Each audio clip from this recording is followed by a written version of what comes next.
O Lord, do not rebuke me in your anger or discipline me in your wrath.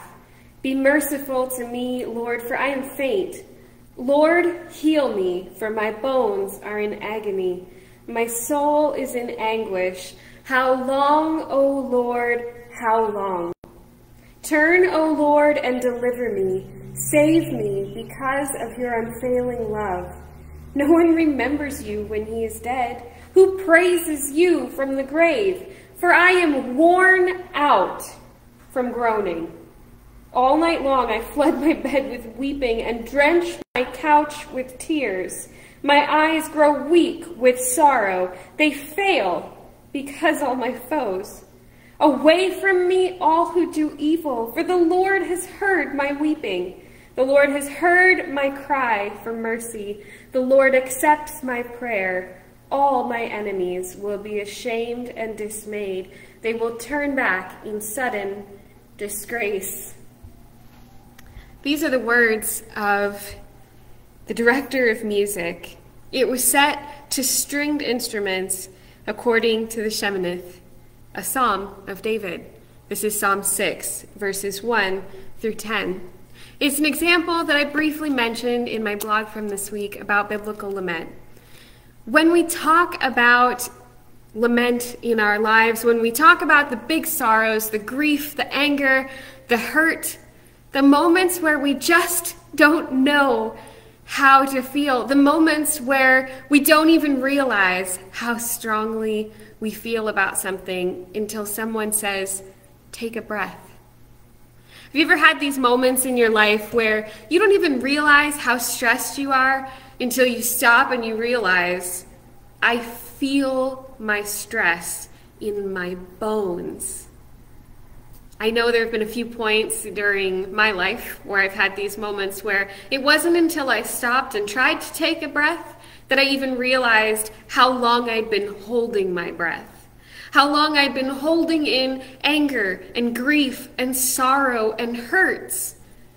And I had no good way to express myself in these moments of sorrow and grief. I shared in my blog, I'm probably not the best person when it comes to emotional health because I'm not the super touchy-feely, lovey-dovey kind of person. Yes, I love to hug others as a physical love language, which this pandemic, you're killing me. I just want to hug a real person, other than, of course, my husband and son.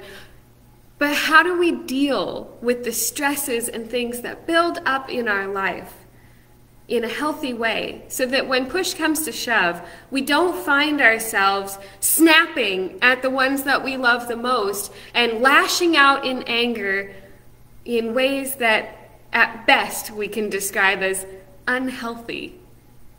I'd love to talk more about this idea of biblical lament with you tonight. How does a lament help us to express our dangerous or maybe difficult emotions in a healthy way? Well, let's put it simply. It's a safe pattern in which we can explore how we're feeling, especially for those of us who don't know how we're feeling. I'm talking to the extroverts here. We're not all that introspective, generally speaking. We don't necessarily think about how I'm feeling because we're so worried about what everyone else is feeling and thinking and doing. We're not all that introspective. Now, my husband is an introvert. He always knows what's going on internally, as opposed to me, who rarely knows until I take moments like this to stop and consider, how am I doing today? A lament, especially when you look at a biblical pattern of lament, is a way in which we can begin to self-reflect and pray through our emotions, or just consider how it is that we need to move on, or to even process what is happening in our lives. Biblical lament is a pattern that's meant to empower us and the experience of our pain in a way that doesn't harm others, but enables us to seek health. So it gives us a framework in which we can work and express and experience our grief and hurt and pain in real ways without making it a weapon to use against others. So how do we lament? How do we engage in the practice of lamenting without taking it out on others? Well, there's a pattern that we're going to talk about in a few minutes, but what does the method look like? A lament can be a verbal thing where I'm talking out loud to myself or to God. It can be something that I write down like a journal experience or type like a blog. It is also just a moment where we could take silence and ponder each part of what a lament is, which we'll get to in just a second. This process helps us to navigate the tricky elements of grief and hurt in a way that maybe we don't even realize are moments that can affect us. Some of us, on the other hand, need to have an instrument in our hands in order to lament. Psalm 6 is an incredible example of that. We don't know what the original tune was, but that original lament from Psalm 6 was one that was set to a stringed instrument.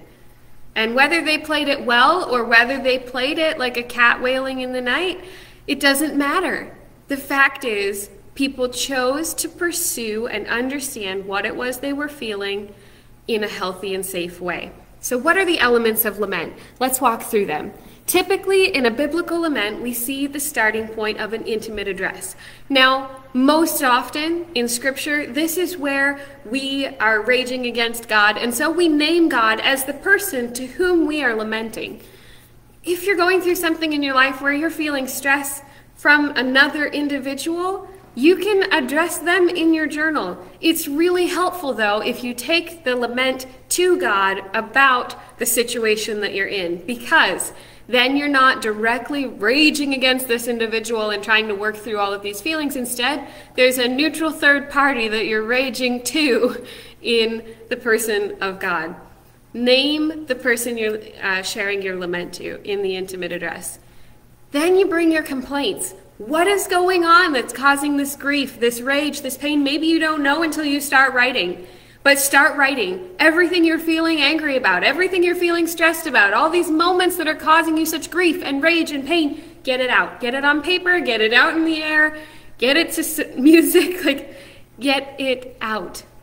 Share it with yourself so that you can hear yourself saying, what in the world am I going through? And then we bring our petitions. This is the moment where we stop and reflect. What do I actually need? What do I need to move beyond this moment that I'm in? Our motivations comes next.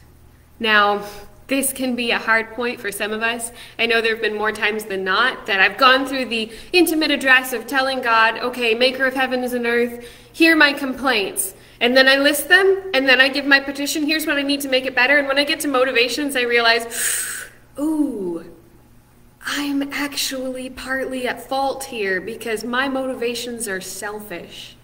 And that's not always the case. Sometimes your motivation is simply, God, I want to honor you, or I just want to live my life, and I need help to do it better. And there's nothing wrong with that. This is the point where we can say why it is we're asking for the help we've asked for and made the complaints we've made. Then we petition. Now, in Scripture, it's either vengeance or vindication that we see here. Either we're asking for God to move in a situation to remove the stress or the hurt, the person who's causing those moments in your life, or to liberate us from a perception that has been given about us that's not true. So we ask God to move in a way in our situation that will bring healing. This is where we speak that we need God's hand at work. This is where we need healing to happen. And then we give rejoicing and praises. This is a moment that affirms that everything we've said and done up until this point, the intimate address, the complaint, the petition, the motivation, the petition for vengeance or vindication, all of that is set in the context that we know God is still good. The truth is that God is still good even in the moments where life is really terrible. God is still with us even in the moments when we're grieving. One of the most powerful illustrations that I've seen for God's presence is the fact that Jesus wept when Lazarus died. It's the first thing he did. He wept alongside of the others in their grief. He was present. He is weeping with us as we share our laments. Know that you are not alone. And also know that in these moments, when you feel like you are completely overwhelmed, it is completely acceptable to reach out to others and ask them for their help to draw you through these moments. There is no shame in seeking spiritual, mental, emotional health. Sometimes we just need care to help pull us through. And so please know that as you are practicing lament and going through these elements and moments together in your individual lives or with friends and family, know that I'm praying for you and that you are not alone in these moments. God is with you and our hearts are with you. That's been 10 minutes discussion on biblical lament. Have a great week, guys.